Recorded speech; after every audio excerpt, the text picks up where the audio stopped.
What a great challenge it's going to be for Geelong in the ruck against Rhys Stanley as we're underway. Werribee's first home game of 2026. Stanley wins down the tap and Warple gets a hand pass away. Stevens right in the middle of the ground half. It is rock hard. They played cricket here. The final last Sunday, Werribee won the flag. Yeah, and the Werribee boys haven't been able to train on that pitch. It's been roped off the entire summer. Pavlis Razzo was about to take that on the chest, but Kobe George beat him to the punch. Into the middle of the ground for Rhys Stanley, wants to play on. Pinnock tries to put the pressure on him. A switching kick to half. I mentioned the ominous start for Geelong in recent weeks. 15 goals in their first quarters across the first two rounds. Geelong wins down the tap, but Clark sharks it for Geelong. Inside 50 they go once more. Geelong didn't defend it very well at all, so if that's going to be the way that they'll defend, Werribee will get some good looks today. Qualmorn versus Stanley, going to be a critical battle. Well played by Ajun Qualmorn. Did real the goal since the 29-minute mark of the second quarter last week against Sandy, so they'll be keen for their first one this afternoon. Qualmorn one down the tap, Lazaro trying to get it forward. Down low, Bustertil trying to knock. Qualmorn's shown real good initiative and got a hold of Rhys Stanley. Around the ground's going to be the challenge for him. Stanley with so much AFL experience, a premiership, of course, with the Cats as Clark gets it forward. They're doing really well is actually squeezing Werribee up against one wing and forcing that long down the line kick. There's no time or space. Thanks, Jam. Tullio tries to get a hand pass. It's chopped on the free player, and that's a really easy possession to execute. Cats with 8 goals in the first quarter against Box Hills, 7 against the Bombers the week before. So there's a small positive for Dempsey's way through. Umpire calls for the footy. Stanley engages. Qualmorn tries to take it to the ruck. Lost it. Here's a chance for Brew. Tackled. Hand pass back, Pavlidis. So you don't want to retreat too often and feed back against the Cats because their come-forward defence and the surge defence is really strong. Qualmorn got the tap. It's in the left back pocket for Werribee. So get out of that. You've got to get lateral targets or try and burst through the front and feed the ball to the front of the contest. Stanley went to Warple on the inside. It was the smart play. He gets it off. 17 disposals and a goal against the Bombers. 14 disposals and 3 goals against Box Hill. Qualmorn tries to take it to the ruck, loses possession. Warple turns on a dime, drives. Beating him at jumping. Wrestling, I think Rhys works the body a bit better. Another chance here to do it. Clearance is 10-5 in favour of the Cats. It's where it's all started for Geelong, and Werribee knew that was wound out alongside the boundary line. The Cats would have squeezed her, and that's what they did there, Clinchy. Just about the worst thing as a defender, as the running Geelong side is coming towards you. Lazaro out of the middle of the ground, gets a hand pass back to... Making two, Werribee in this first quarter, and there is a lot of pressure. So that's not always easy to do, but their composure's been lacking, let alone their ball movement and defensive transition. That's pressing up with the ball when they get it, rather than holding back and just letting the guys go to work ahead of the footy, and then they get leapfrogged on the way back through. Qualmorn wins down the tap. Hughes can't take it. 2026. They've been inside 50 just 5 times in this opening quarter. Geelong 21. As Stanley taps it down. Lazaro crumbed it. Hand pass to Riding. Can't break out of a tackle. Throughout the call, their marks, their use of their spare, and their ability to squeeze and defend the ground all had triple ticks from Coach Mark Corrigan. Yeah, their game plan is humming at the moment. So it's up to Werribee to disrupt them as we start the second term. The Cats by 43 points. Werribee yet to score. Stanley harassed out of it by Lazaro. Brufley and Burke. He gets it to Mellor. Now to Clark. Stanley's found space at 50. It's just the charge of the Light Brigade. Mellor will run to 40. He'll pop to the contest to win it eventually, or pressure eventually to get the turnover. So you can start to really run hard forward and create opposition. Absolute defensive turmoil. Mellor, a bit like Luke Davies Jr. yesterday in the AFL. Starts once again here.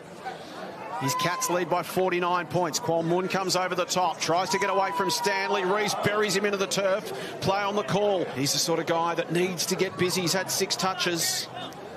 Where are we going to start the long road back? They try by 49 points. 3 minutes gone, second term. At 30 disposals last play. Drive and kick up the wings. Stanley's the target. Qualmorn in from the side. Good contest. And wins the footy. Stanley almost reeled him in. Hand pass out in front of Bustertil. He's tackled and brought down. Playing at the level, and Chris Scott knows that he's more than capable. So it's just a matter of continuing to improve your game, but also show you're prepared to compete for your spot. Warple's hand pass. Edmonds too. Can't get a hand pass clear. It's probably the most sustained time they've had in the forward half in the entire game so far for Werribee. I would think so. Just need to put some score on the end of it. Lazaro immediately tackled by Clark. It's a total flip from that first term. Throw in. Qualmorn gets rid of Stanley. The kick goes up and under. Won't be the required journey coming it out. They've already had a warning. And so it will be Geelong free in the middle. Stanley wastes no time. How annoying. Comes away, delivers it inside 50. Punched away by Air. For Geelong, gets a hand pass back to George. This is where the Cats have been so good. Herbert gets involved. Stanley, the ruck's inside the defensive 50. Don't see that often. A switching kick out to home. Be shut down and be really despondent coming out after quarter time, particularly when the Cats kicked the first goal. But they have fought tremendously so far. There was Hunter's older brother, Max, who of course has... Margin sits at 33 in favour of the Cats. They led it by 43 at quarter time. So Werribee have eaten into the lead, but probably by not as much as general play might suggest. We're 25 and a half in the second quarter. Elliott towards the line. Kellett, quick kick. Awkward one for Smith to try and kill. Nice pick up because Elliott comes storming out. Stanley was in the pack as well. Finding it on the ground was Herbert. Stanley dragged down by Riding, affected the kick. Important spoil, gets it to the line. Werribee with 3 goals, 5 in this second quarter. They made inroads. Stanley beautifully down. Mellor too slow. Tackle brought down. Tom Brew, of course. Out of donuts. That's what that does. That's what that does leading into half time. As Jay said, 39-point margin the way of the Cats in the middle of the ground. Anytime, anywhere. It's set up a 38-point half-time lead as we start the second half on ABC Sport. Great to have you with us, wherever you might be watching or listening around the country. Busuttil is... So opening minute of the third. Geelong by 38. Who can strike first here? Could just set the tone. So Werribee pushing a lot of numbers up to the contest here. Congest the space. Lazaro involved again. Herbert went to ground. And that's when he got caught. You see the chase from Pat Kelly there. The desperation to win the footy back for Geelong. To Rhys Stanley on the wing. Looks inside 50. Over the head and Kwong. Some really nice things. Oh, yeah, he's got a lot of scope to work with. I'd be very impressed if I got a chance to work with him. I mean, this is his 12th game of football at any level. Which is ridiculous when you think about it. And he's been forced to go wide out boundary side. You wonder the impact of not being able to train on their centre patch. That's not 15 to Lazaro. Tackled by Stanley. Costello down low. Running onto it, Herbert. Look just work with Will Klashevsky on his understanding of the advantage rule. Marcus Herbert getting up sore from that one. He got the handball out to Warple, and Herco's getting busy, Jem. They certainly are, with Burke still in the rooms. Herbert's come off. He initially grabbed at his right knee, but it seems to be more of an ankle issue. Hopefully it's not that deadly cinder smoke.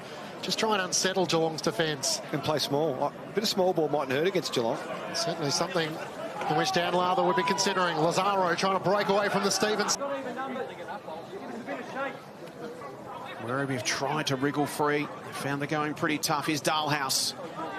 He's been busy and clattered into stick. Just on Jed Buse, who we all saw come off after that head knock earlier. He went straight to the back of the bench, hasn't moved, no HIA or anything like that. I imagine they're just going to bench. So quickly back towards goal and make it just about impossible to defend. They kicked the first 7 goals of the game, Geelong. And their lead sits at 44 points. That's set up. Clark and the umpire will ball it up. So Geelong leading by 44 points. So 22 minutes into the final term. Busuttil wrapped up by George Stevens. Dynamic today. Werribee have thrown everything at them. Klashevsky over the top. Here's Stevens again. Good purchase on the kick in.